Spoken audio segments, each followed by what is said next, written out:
नमस्कार दोस्तों, स्वागत है आपका अभिजीत स्टडी 7 में। मैं हूं अभिजीत। आज का वीडियो जो होने वाला है बहुत ही महत्वपूर्ण होने वाला है, क्योंकि आज के इस वीडियो में हम लोग विज्ञान से संबंधित साइट पेपर के विज्ञान से संबंधित 35 बहुत ही महत्वपूर्ण प्रश्न देखने वाले हैं, जो कि बहुत ही इम्पोर्टेंट है। इससे संबंधित कम से कम तो 10 सवाल परीक्षा में ज़रूर आएंगे, तो ये वीडियो को पूरा देखिएगा अगर आप एनएमएस परीक्षा 2024-25 की तैयारी कर रहे हैं तो। चलिए वीडियो को शुरू करते हैं। चैनल पे नए हैं तो चैनल को सब्सक्राइब कर दीजिए एनएमएस परीक्षा एंड अदर स्कॉलरशिप परीक्षा की तैयारी के लिए। चलिए शुरू करते हैं वीडियो को। देखिए, पहला प्रश्न है, खाने के सोडा का रासायनिक सूत्र है Na2CO3 NaHCO3 NH4OH NaOH। इसका आंसर क्या होगा आप लोग कमेंट करके बताइए अगर जानते हैं तो।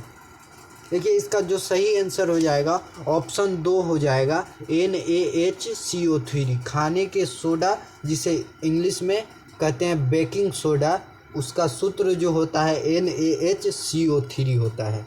देखिए, 2 नंबर प्रश्न है, एक रासायनिक परिवर्तन का उदाहरण है मोम का पिघलना, चीनी का शरबत, लोहे में जंग लगना, नमक और पानी का घोल। इसका सही आंसर क्या होगा आप लोग कमेंट कीजिए, जानते हैं तो।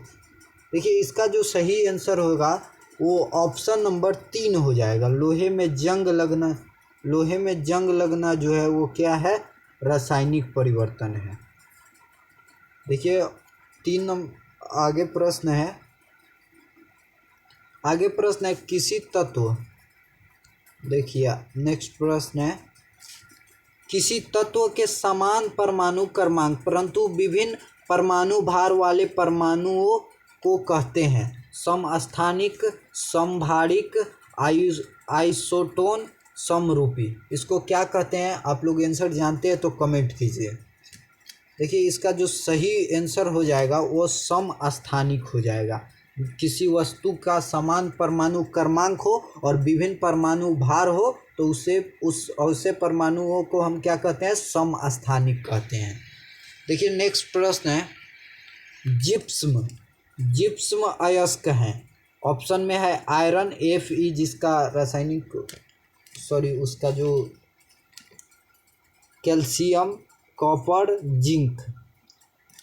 Iron Fe, calcium Ca, copper Cu, zinc Jn। इसका चार तत्व ऑप्शन में दिए गए हैं और इसमें पूछ रहे हैं जिस्म अयस्क कौन है। आप इसका अगर आंसर जानते हैं तो कमेंट कीजिए, अगर नहीं जानते हैं तो देखिए इसका जो सही आंसर हो जाएगा वो ऑप्शन नंबर 2 हो जाएगा। कैल्शियम जो है वो क्या है, जिप्सम अयस्क है। चलिए नेक्स्ट प्रश्न देखते हैं। प्रश्न कर रहा है, जल में ऑक्सीजन की संयोजकता है 1, 3, 2 और 0। इसका क्या उत्तर हो जाएगा, आंसर हो जाएगा आप लोग जानते हैं तो कमेंट कीजिए। इसका जो सही उत्तर हो जाएगा वो ऑप्शन नंबर 3 हो जाएगा। जल में ऑक्सीजन की संयोजकता कितनी होती है, तो 2 होती है। देखिए, आगे नेक्स्ट प्रश्न है, निम्न में से प्रोटॉनों और इलेक्ट्रॉनों की संख्या का कौन सा सेट क्लोराइड आयन Ci में पाया जाता है। देखिए, कह रहा है निम्न में से प्रोटॉनों और इलेक्ट्रॉनों की संख्या का कौन सा सेट क्लोराइड आयन में पाया जाता है। ऑप्शन में है 17 प्रोटॉन और 17 इलेक्ट्रॉन, 18 प्रोटॉन और 17 इलेक्ट्रॉन, 18 प्रोटॉन और 18 इलेक्ट्रॉन, 17 प्रोटॉन और 18 इलेक्ट्रॉन। क्लोराइड आयन में कौन सा सेट पाया जाता है प्रोटॉन और इलेक्ट्रॉन का, जानते हैं आंसर तो कमेंट कीजिए। देखिए, इसका जो सही आंसर हो जाएगा वो ऑप्शन 4 हो जाएगा। ऑप्शन 4 में क्या है, देखिए 17 प्रोटॉन और 17 प्रोटॉन और 18 इलेक्ट्रॉन। 4 नंबर ऑप्शन इसका बिल्कुल सही हो जाएगा आंसर। देखिए, उस 97 नंबर प्रश्न है, ये रीजनिंग के और मैथ का मिलाकर जो नंबरिंग दिया गया है तो उससे आप घबराइए मत। 97 अभी प्रश्न हम नहीं कराए हैं, लेकिन आप लोग सोच रहे होंगे 97 नंबर आ गया, तो वो रीजनिंग के और जो मैथ पेपर है वो सब देकर जोड़ कर नंबरिंग दिया गया, तो उससे कोई बहस नहीं है हमें। देखिए, निम्न में से कौन सा प्रोड्यूसर गैस है? प्रोड्यूसर गैस कौन है? देखिए ऑप्शन में दिया है CH4 plus CO plus H2S। 2 number option है CO plus H2, 3 number option है CO प्लस N2 और 4 नंबर ऑप्शन है CH4। इसका आंसर क्या होगा आप लोग जानते हैं तो कमेंट कीजिए। इसका जो सही आंसर हो जाएगा ना वो 3 नंबर ऑप्शन हो जाएगा। प्रोड्यूसर गैस कौन है? तो CO प्लस N2। देखिए नेक्स्ट प्रश्न है, निम्न में से कौन असंतृप्त हाइड्रोकार्बन है? ऑप्शन में दिया है मीथेन, एथेन और एथिलीन, प्रोपेन। इसका आंसर क्या होगा आप लोग जानते हैं तो कमेंट कीजिए। इसका जो सही आंसर हो जाएगा ना वो ऑप्शन 3 ही हो जाएगा, एथिलीन। एथिलीन जो है वो असंतृप्त हाइड्रोकार्बन है। देखिए नेक्स्ट प्रश्न है, ब्रास निम्न में से किसकी मिश्र धातु है? ऑप्शन में है टीन तथा तांबा, लेड तथा टीन, तांबा तथा जिंक, लोहा तथा क्रोमियम। इसका सही आंसर क्या हो सकता है आप लोग जानते हैं तो आंसर कमेंट कीजिए।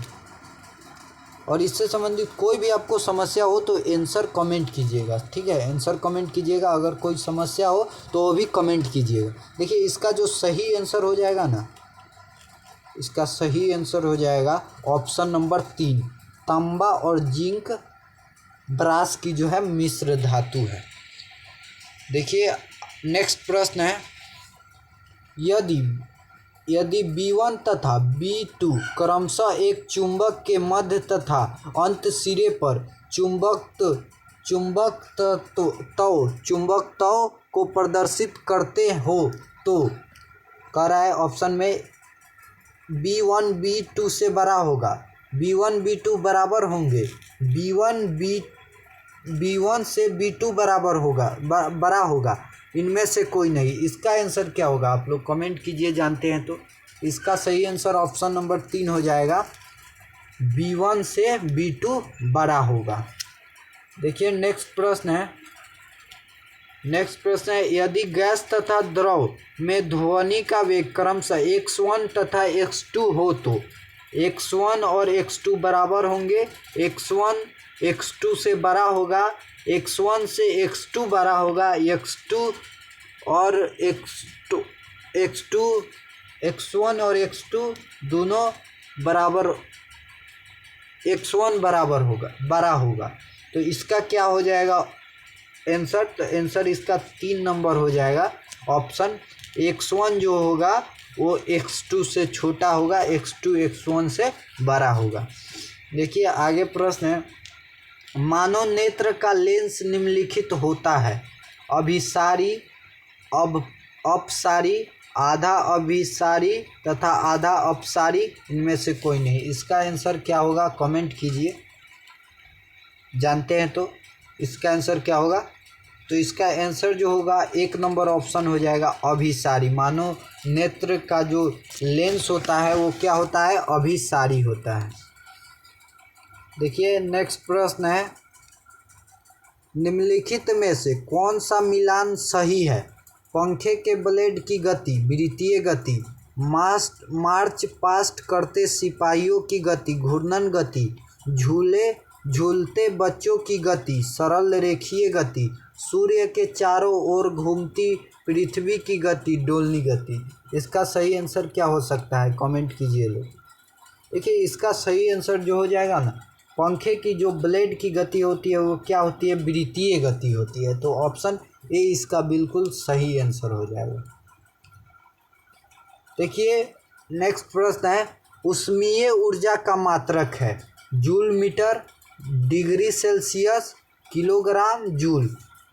इसका क्या हो सकता है? इसका आप लोग सब लोग जानते होंगे, कमेंट कीजिए। इसका जो सही उत्तर हो जाएगा क्या हो जाएगा? जूल। 4 नंबर ऑप्शन हो जाएगा। चलिए नेक्स्ट प्रश्न देखते हैं।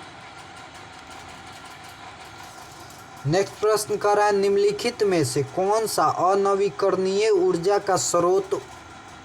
स्रोत का उदाहरण है? देखिए अनवीकरणीय ऊर्जा क्या होता है? अनवीकरणीय ऊर्जा जिसका भंडार सीमित हो और उसका सीमित भंडार हो और वो एक दिन ना एक दिन ख़त्म होगा। देखिए, पेट्रोलियम गैस, भूताप ऊर्जा, सौर ऊर्जा, पवन ऊर्जा।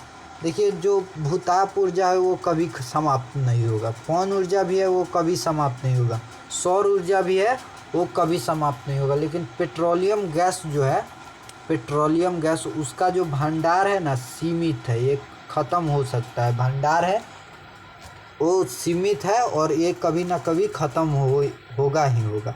तो ये पेट्रोलियम गैस जो है क्या हो जाएगा? अनवीकरणीय ऊर्जा का स्रोत का उदाहरण हो जाएगा। देखिए, नेक्स्ट प्रश्न है, निम्नलिखित में से कौन ध्वनि परावर्तन का उदाहरण नहीं है? ध्वनि परावर्तन का उदाहरण नहीं है। प्रतिध्वनि, अनुरणन, खिलौना, टेलीफोन, इनमें से कोई नहीं। इसका आंसर क्या हो सकता है? कमेंट कीजिए। इसका जो सही आंसर होगा ना, ऑप्शन 3 हो जाएगा, खिलौना, टेलीफोन ध्वनि के परावर्तन का उदाहरण नहीं है। देखिए, नेक्स्ट प्रश्न कर रहा है, निम्नलिखित में से कौन ब्राउज़र नाम है? Net escape, world wide website, launcher, email. Option इसका कौन सा सही हो सकता है? आप लोग जानते हैं तो कमेंट कीजिए। देखिए, इसका सही आंसर हो सकता है option A, net escape. Net escape इसका सही आंसर हो जाएगा। देखिए, नेक्स्ट प्रश्न देखते हैं। इसमें देखिए 2 कथन दिया है और इनमें से हमें बताना है कौन सही है, एक सही है या दोनों सही है। तो दोनों कथन को हम पहले ध्यान से पढ़ेंगे। देखिए, प्रकाश की किरणें जब प्रकाशित केंद्र से होकर गुजरती है उनमें विचलन नहीं होता है। ये बात सही है, विचलन नहीं होता है जब प्रकाश की केंद्र से होकर गुजरती है। उत्तल दर्पणों का प्रयोग ट्रैफिक अवलोकनों दर्पणों में होता है। देखिए, ये क्या हो जाएगा? दर्पणों में होता है, ये भी सही है। उत्तर दर्पणों का उपयोग ट्रैफिक अवलोकनों वाले जो दर्पण होते हैं उनमें भी होता है और प्रकाश की किरणें जब प्रकाशित केंद्र से होकर गुजरती है उनमें विचलन नहीं होता है। ये दोनों जो ऑप्शन है ना सही है। तो इसमें देखिए, केवल ए कह रहा है तो ये तो ऑप्शन नहीं होगा। केवल बी, ये भी नहीं होगा। ए एवं बी दोनों, देखिए ए और एवं बी दोनों सही आंसर है, सही कथन है। तो ए एवं बी दोनों 3 नंबर ऑप्शन सही उत्तर आंसर हो जाएगा इसका। देखिए नेक्स्ट प्रश्न है, रक्त का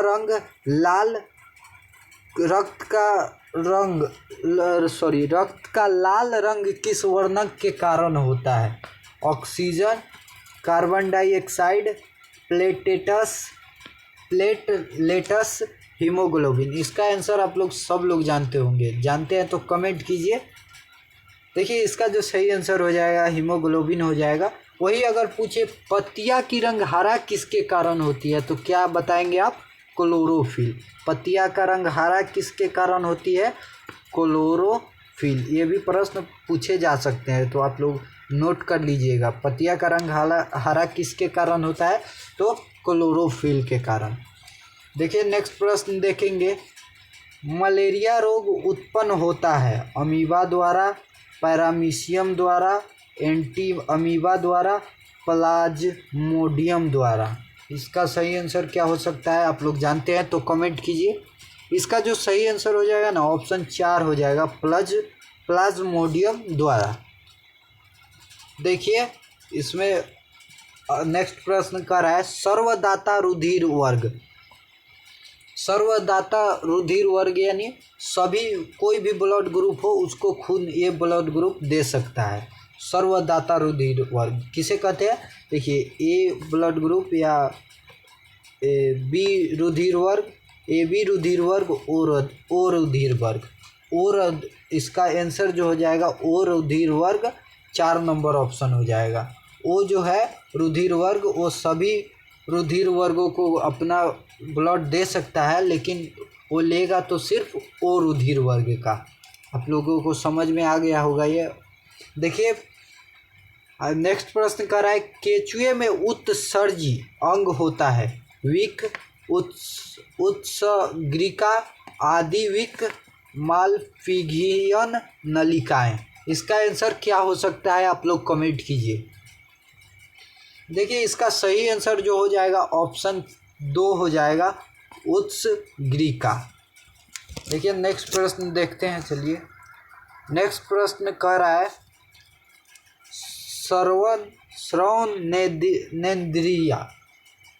श्रवणेंद्रिय है। ऑप्शन में दिया है कान, आँख, नाक, जीभ। इसका सही आंसर क्या हो सकता है? सही आंसर इसका हो जाएगा कान, ऑप्शन 1। देखिए नेक्स्ट प्रश्न देखते हैं। विटामिन डी की कमी से होता है, विटामिन डी की कमी से क्या होता है? ऑप्शन में दिया है एनीमिया, रतौंधी, दांतों में सृजन, सूखा रोग। इसका जो सही आंसर हो जाएगा ना, ऑप्शन 4 नंबर हो जाएगा, सूखा रोग विटामिन डी की कमी से होता है। देखिए नेक्स्ट प्रश्न देखते हैं। नेक्स्ट प्रश्न कह रहा है मानव शरीर की सबसे बड़ी पाचक ग्रंथि है, यकृत, लार ग्रंथि, अग्राशय, पित्ताशय। इसका आंसर आप लोग जानते हैं तो कमेंट कीजिए। मानव शरीर की सबसे बड़ी पाचक ग्रंथि है, तो इसका सही आंसर जो होगा ऑप्शन 1 हो जाएगा, यकृत जो है मानव शरीर की सबसे बड़ी पाचक ग्रंथि है। देखिए नेक्स्ट प्रश्न कह रहा है निम्न में से किसमें मुकुलन विधि द्वारा प्रजनन होता है? Hydra, amoeba, joke, paramecium. इसका आंसर आप लोग जानते हैं तो कमेंट कीजिए। देखिए इसका जो सही आंसर हो जाएगा ना, ऑप्शन ए हो जाएगा, हाइड्रा। हाइड्रा में जो है मुकुलन द्वारा प्रजनन होता है। देखिए नेक्स्ट प्रश्न है निम्न में से कौन एक तंत्रिका कोशिका का भाग नहीं है? एक्सॉन, रीढ़ रज्जु, डेंड्राइट, केंद्रक। आप लोग इसका आंसर जानते हैं तो कमेंट कीजिए।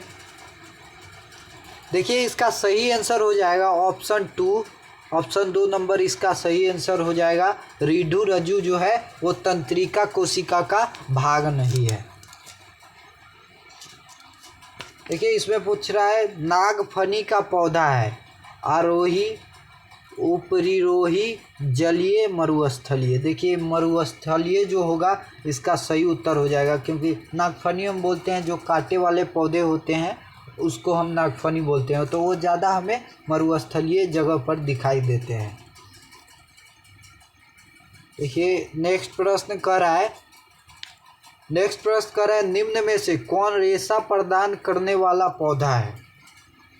निम्न में से कौन रेशा प्रदान करने वाला पौधा है? जूट, नीम, सिनकोना, उपयुक्त सभी। इसका सही आंसर क्या हो सकता है?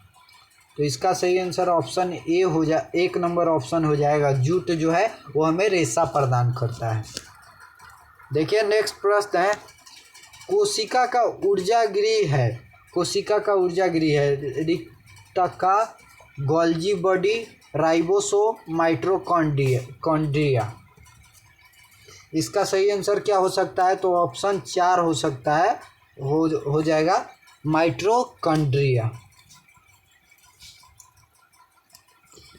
देखिए नेक्स्ट प्रश्न है कुनैन की छाल को किस बीमारी के इलाज के लिए इस्तेमाल किया जाता है? ऑप्शन में है डायबिटीज, इंसोम्निया, मलेरिया, साधारण जुकाम। इसका आंसर क्या हो सकता है? आप लोग अगर जानते हैं तो कमेंट कीजिए। इसका जो सही आंसर हो जाएगा तो ऑप्शन नंबर 3 हो जाएगा, मलेरिया में इस्तेमाल किया जाता है। देखिए नेक्स्ट प्रश्न है ब्रायोफाइलम प्रजनन किसके द्वारा करता है? तना से, जड़ से, पत्ती से, फूल से। इसका आंसर क्या हो सकता है? आप लोग जानते हैं तो कमेंट कीजिए। तो इसका सही आंसर क्या हो जाएगा? तो ऑप्शन 3 इसका सही आंसर हो जाएगा, पत्ती से। देखिए नेक्स्ट प्रश्न कर रहा है निम्न में से किस शैवाल का प्रयोग जैव उर्वरक के रूप में किया जाता है? ऑप्शन में है Ulothrix, Polysiphonia azolla non stock. इसका सही आंसर क्या हो सकता है, आप लोग जानते हैं तो कमेंट कीजिए। इसका जो सही आंसर होगा ना, ए एजोला हो जाएगा। ऑप्शन 3 इसका सही आंसर हो जाएगा। नेक्स्ट प्रश्न देखते हैं। देखिए नेक्स्ट प्रश्न कह रहा है,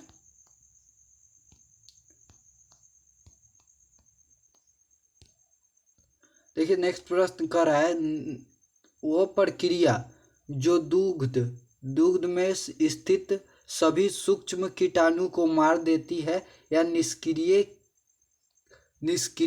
के देती है कहलाता है स्टेरिलाइजेशन, पास्चराइजेशन, सैनिटेशन, एक्सटिवेशन। इसका जो सही आंसर होगा ऑप्शन 2 हो जाएगा, पास्चराइजेशन। देखिए ऑप्शन नंबर आज का लास्ट प्रश्न है 35 नंबर, 125 नंबर। इससे अपुष्पी पौधा है, आम, जामुन, फर्न, केला। इसका सही आंसर क्या होगा, आप जानते हैं तो कमेंट कीजिए। इसका जो सही आंसर होगा ऑप्शन 3 हो जाएगा, फर्न। कैसा लगा वीडियो कमेंट करके बताएं, और जो भी एनिमल्स की तैयारी कर रहे हैं उनके पास ये वीडियो ज़रूर से ज़रूर शेयर करें, और चैनल को सब्सक्राइब कर दें कि ऐसे ही जो भी वीडियो आए सबसे पहले आपके पास पहुँचे।